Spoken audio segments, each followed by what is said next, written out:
Let's dive deep into the builds in Dragon Age, the Veilguard. And this is one of the most fun things that you're going to be able to do once you are able to gather just the right items with the right class, with the right race, character, the faction, and also the different companions and equipment and runes. Yes, all of that involves in trying to make a build that is not only going to survive, allow you to survive the game, but also on how you're going to be dealing a lot of damage. So let's dive into this video. First of all, we're going to be able to create our own character, and this is where you're going to be able to choose from three of them.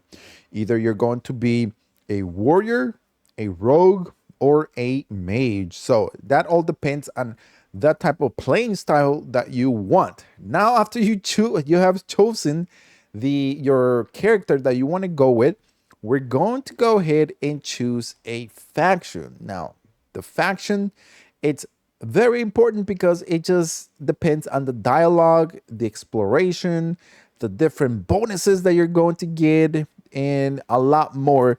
So when, let's say, as you are starting the game, you're going to be as rook. That is how you're going to start. Everybody starts as a rook. Now you're going to have the 6 factions to select from: Grey Wardens, Veil Jumpers, Shadow Dragons, Lord of Fortune, the Morn Watch, and also the Antivan crowds. So the main thing why the faction is very important is due to their passive bonuses that we're going to be taking a look at each of them. So the first one we're going to be taking a look at is the Antivan crowds. The bonuses are going to be under their wings, which is going to gain reputation with the Antivan crowds more quickly. Open contract is going to deal an increased damage versus the Antom, and hidden pouch, which is going to hold an extra potion. Its specifications or specializations that it's going to have are the following: duelist, so it's going to use 2 blades for rapid strikes, and it's going to focus on dodges and parries, and it's also going to be the spell blade mage. So this one is also going to use melee attacks, which are going to be infused with magic. The next one's going to be Great Wardens.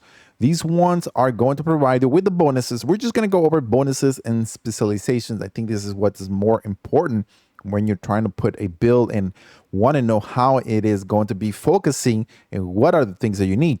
Bonuses for the Grey Wardens are Bonded in Blood, which is going to gain the reputation with the Great Wardens more quickly.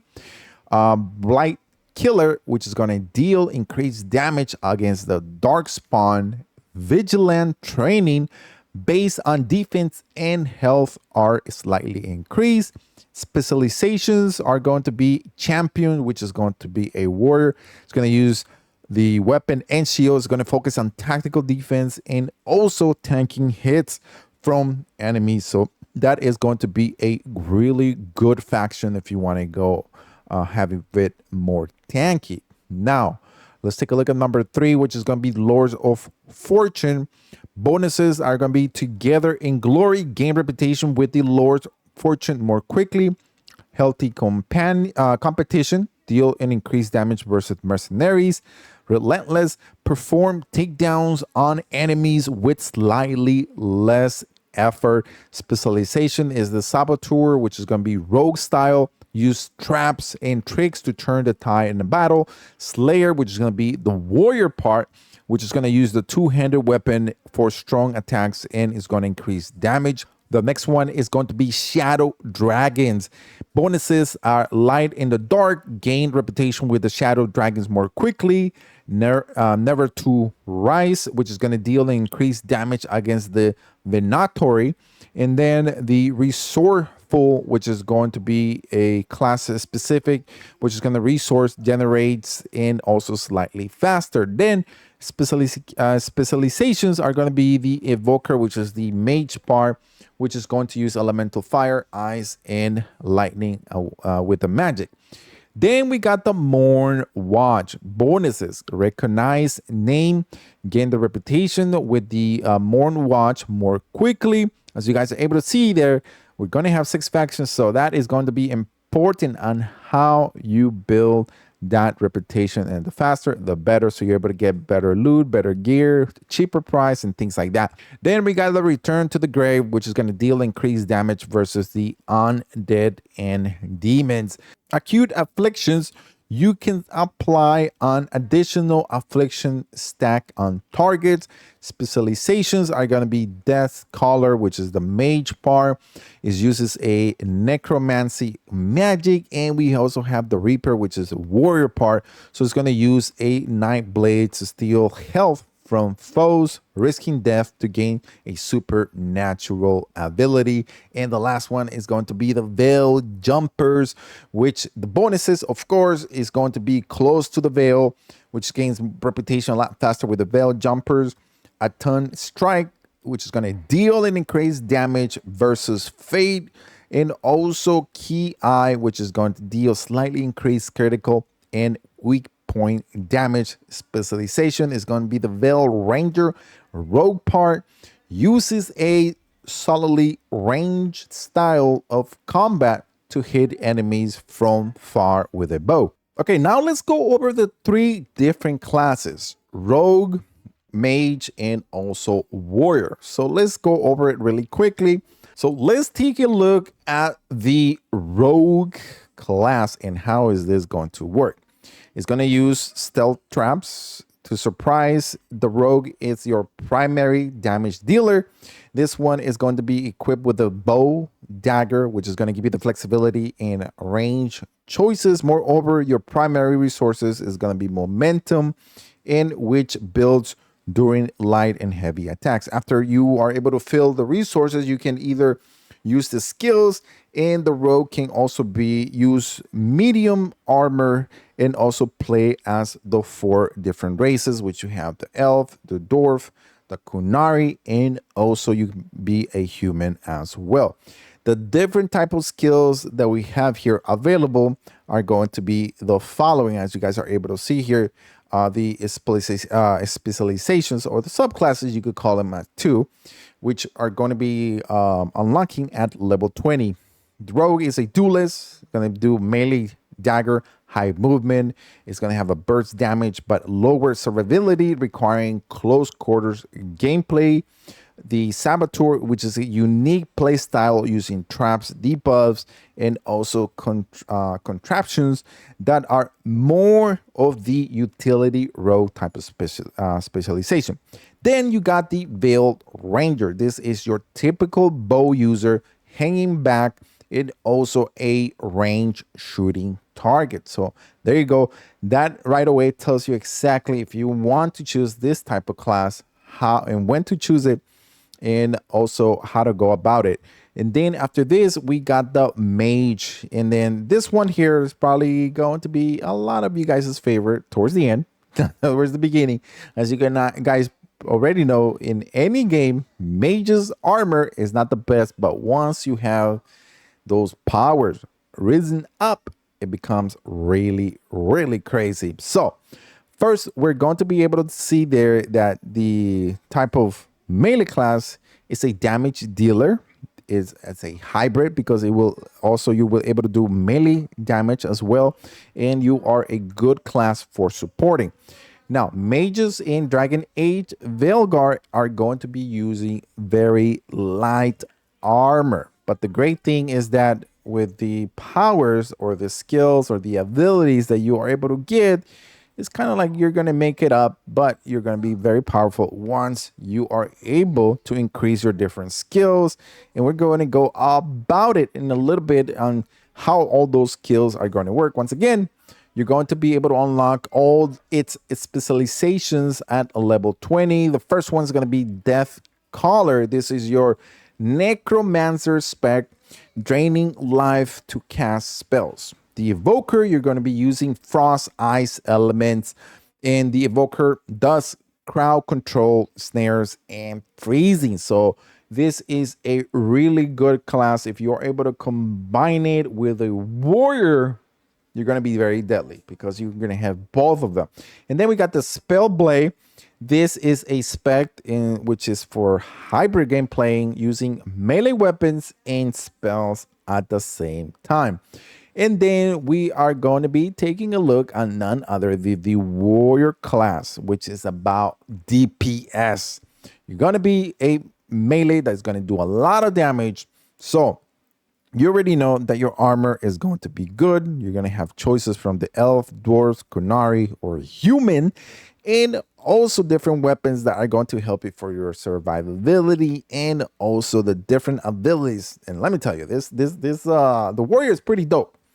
Don't because take a look at the subclasses. Champion. This is your main tank survivability spec using swords and shields protecting your allies. You're going to have the Reaper class, subclass, a unique spec that siphons life from enemy with a shield throw. So if you like you're playing Captain America right there with your shield, that is how dope this is going to be. Then you got the Slayer, which is standard two-handed damage dealer that you're able to see. And now let's take a look on how all the skills are going to work. And it's very important because we already take a look at the class. We already took a look at the factions. Now, how are all these skills going to work, right? It becomes a little bit complicated, but once you start to play and you're maxing out your character, you're going to get cooldowns. You're going to be using the following. You got abilities, ultimates, traits, and passives. Out of all those three, what you need to focus is going to be on passives, because this is just going to either raise the power of your build, or is it going to make you more tanky? It's going to give you more power, but it helps you out in any way without using resources. So I'll explain it why, because of the other three different type of skills or abilities that you have. Example, you can have the necrotic damage plus 10, or you could do a plus 15 damage of melee if you're using a warrior class, or you could deal more damage with your shield and different things like that. It's just a passive. You do not need to invest on it as long as you are able to unlock it. So when you are looking at the skill tree, the following you're seeing. You're going to see small diamonds. Those are going to be your abilities. Large diamonds are your ultimates, and hexagons are going to be your traits, and the circle ones are going to be your passives. Now, let's take a look at the traits. As you guys are able to see here, this is a really good example. You're going to be able to use this trait, but after a successful defense, you can now launch a powerful counterattack. As you're able to see there, you have to do something to get an effect. So a trait is something that you're going to be able to unlock with a different type of button combinations or keyboard combinations that you have. Then you're going to be able to do that. And that is, this one's called a trait, a riposte. So that is how that is going to work. Then you have your abilities. You have a total of 3 active skills at a time, and then you can swap them as long as they are outside of the combat. So if you're in combat, such as this one that we're taking a look at, Toxic Dash, you're not going to be able to change that unless you are out of combat. So have that in mind. So that's why whenever you're working on your build, you need to invest a little more on your passive, because your passive is going to help you regardless. You're combat, out of combat, or you're just roaming around looking for stuff, you're always going to have that buff. So have that in mind. And then last is going to be the ultimate. You gain 1 ultimate ability that is a slotted near your active skill. And these are the best skills, of course, but they cannot be used frequently. So this is going to take different resources. It's going to take some type of buffs to be able to do this. But once you are able to do this, you're going to be very OP. So now that you got that out of the way, now we take a look at the companions. we have 10 different companions that we can choose from. So I'm gonna give you quick tips right now. If you're looking for a range DPS, you're gonna look for Bellara, Emmerich, Hardin, or Niv. Looking for melee DPS to get down and dirty, you're gonna be looking for Lucanis and Tosh. You're looking for the tank, it's gonna be Darwin, and if you're looking for a support type of companion, it's gonna be Bellara, Emmerich, and Nev. Now, have this in mind. Each of the companions are going to have their different builds, different skills that you're going to be able to unlock, different points as you are progressing through the game. But it is limited. It's not like very broad, like you have your own class character, like the rogue or the warrior or the mage. It's going to be a lot more simpler, but at the same time, you're going to be able to invest in them to make life a lot easier when you are trying to fight enemies or you're trying to go through the different quest lines that you need to. So that is something cool.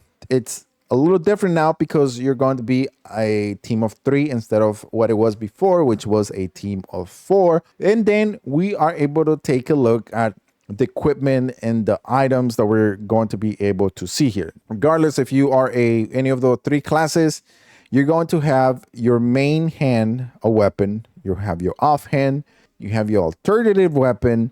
You have your helmet, armor, belt, amulet, your ring, and your ring too. So great thing about it is that all of these items that I'm mentioning, such as the weapons, the helmet, the armor, weapons, and rings, and all of that stuff, you're going to be able to unlock them during the game as you are progressing. You find a chest, you find it, hey, you know, good for you.